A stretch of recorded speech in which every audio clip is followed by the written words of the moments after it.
Hey guys, what is up? So it's me. I'm back with another video, and I really am honestly nervous about this video right now when I'm filming and anxious to see how it's going to turn out after I'm done filming and after I am done editing all of it. So I honestly don't know where to even start with this video. So I watched this YouTuber named Shane Dawson. If you know who he is, he's pretty much like the godfather of YouTube. He's been around for a long time on YouTube. Literally, I started watching his videos since I was like in middle school or something.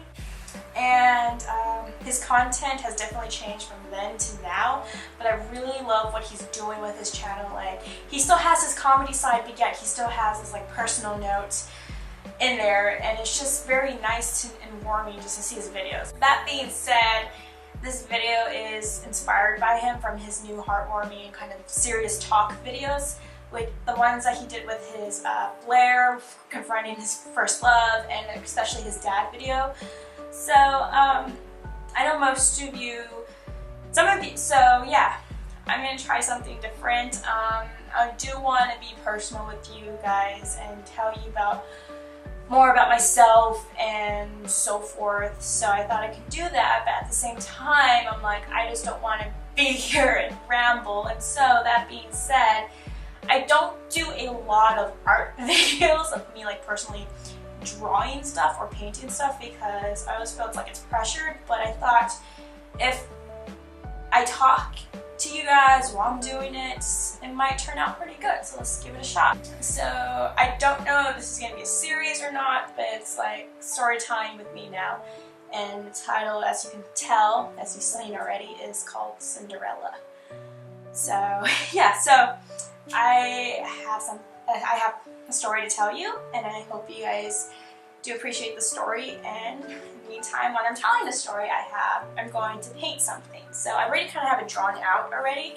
And so while I'm talking to this camera, I have my old-fashioned Mac computer here. You're going to see right now, I'm going to direct this Mac camera down here.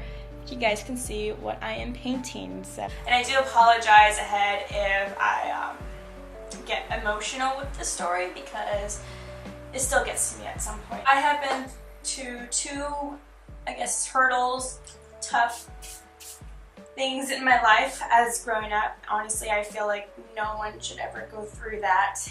And I'm going to tell you one. The other one, I'm not really comfortable yet, recovered yet, 100% healed to actually speak out about it. So, but I am with this one. So,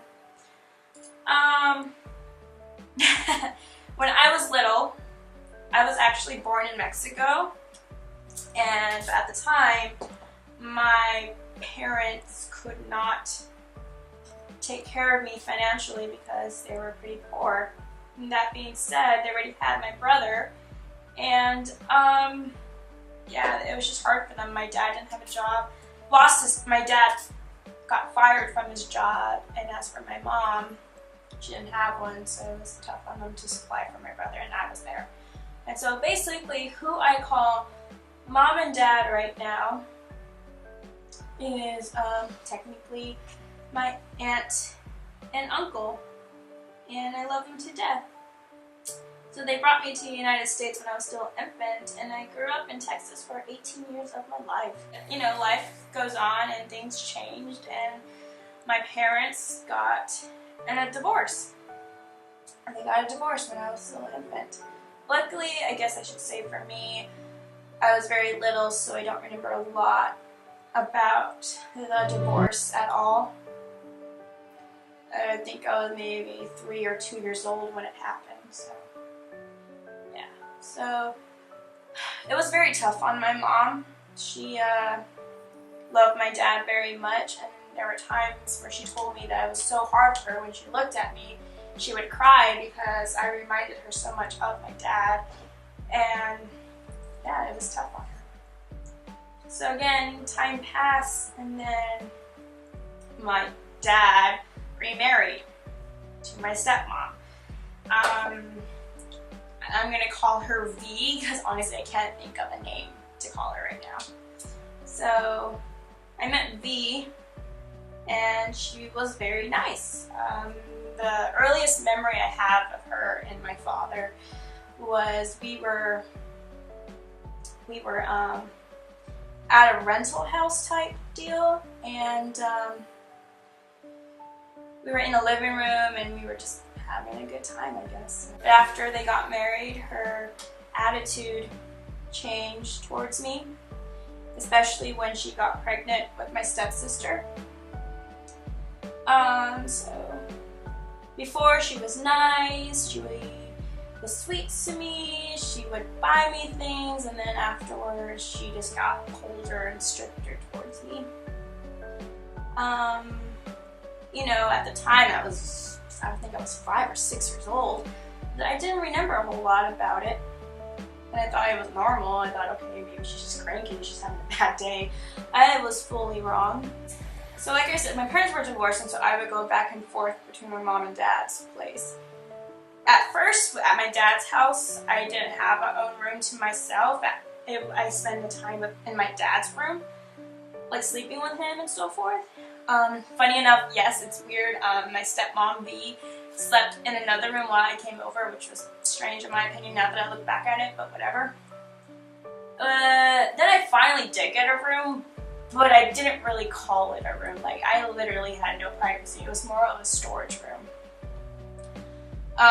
My door wasn't a door, first of all. It was more of a pantry sliding type door. And one side of my room wasn't even a wall. It was like a full wall of like pantry walls, doors.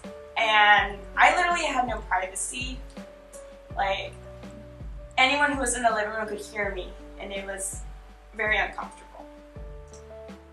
And in the room, which I call the storage room, was my dad's bookshelves on one side of the room.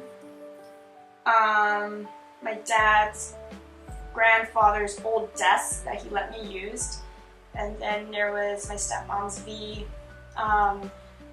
table, I think, of sewing stuff. And then there was old furniture of my stepsister's when she was a baby. And like, I got hand-me-down furniture from her, my stepsister, like a dresser and a bookshelf and her old bed, twin-size bed. So yeah, that was my room when I went to my dad's place. Time went on and I got older, and my stepmom's personality / attitude was very hard on me. Like I said, she was very strict on me, and I noticed it when I was around 7 because we had chores to do after school. And I noticed that my stepsister had less chores to do than I did. Like, I remember a list of them in my bedroom, like, before school, wake up, make your bed, clean yourself, feed the dog, clean the bunny poop, sweep your room and stuff, and go to school. After school, get out your school clothes, check the dog, clean the bunny poop, sweep the floor, wash the dishes, take out the garbage, blah, blah, blah. My stepsisters was literally like, change out your clothes, do your homework, make sure your bunny's okay, that's it. I had more than she had to do. It was ridiculous. I remember one time where I was running late to school and I forgot to make my bed, and when I came back, V scolded me of not making my bed, and she literally used guilt trip on me, like, oh, you are so lucky to have a bed because most kids, like in Africa or Mexico, don't have a bed, so you should be appreciated, so go make your bed. Like, she was that mean to me. And while my stepsister, on the other hand, got nothing.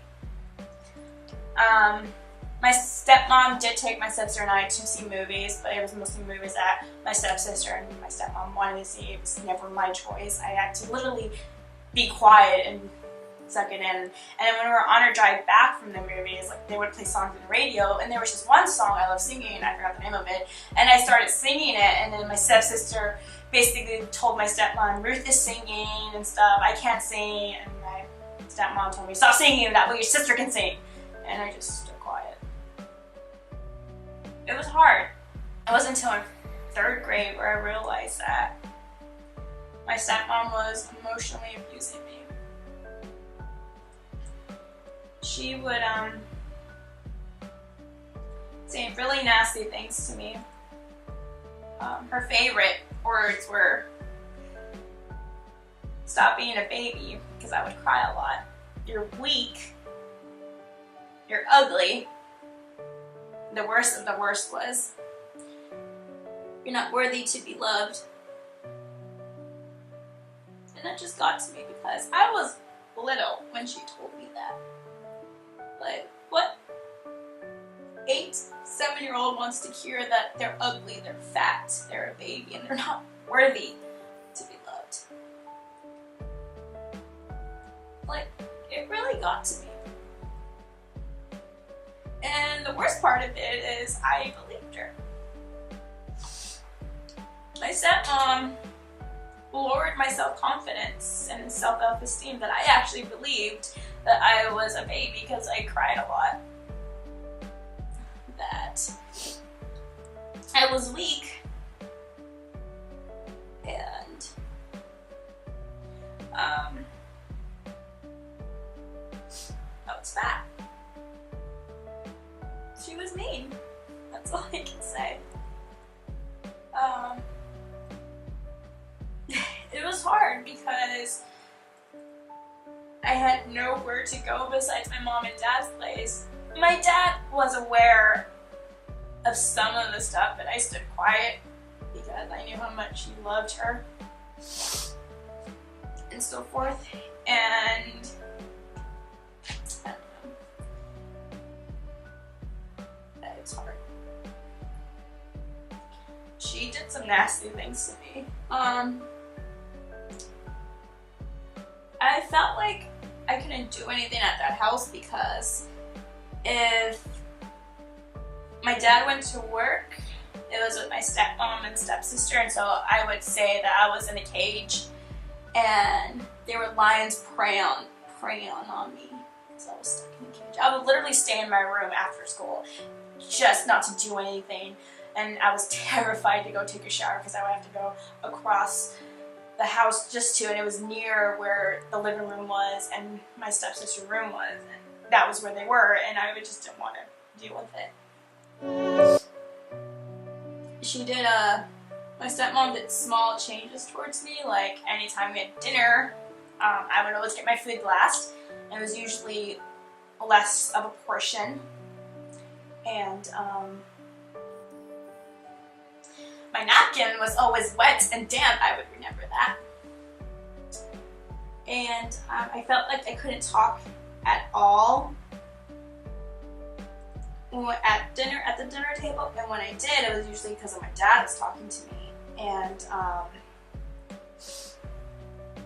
but even still, I felt like I couldn't talk within 2 or 3 minutes because then my stepmom would just give me a stare basically to tell me to shut up, and so I did.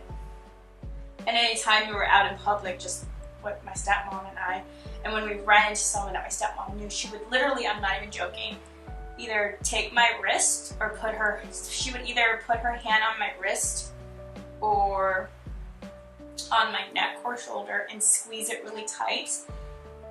And that was her way to tell me to shut up, don't say anything, do not even look at them. I did. I was terrified of her. When I was the age of 5, I had beautiful long hair, longer than this.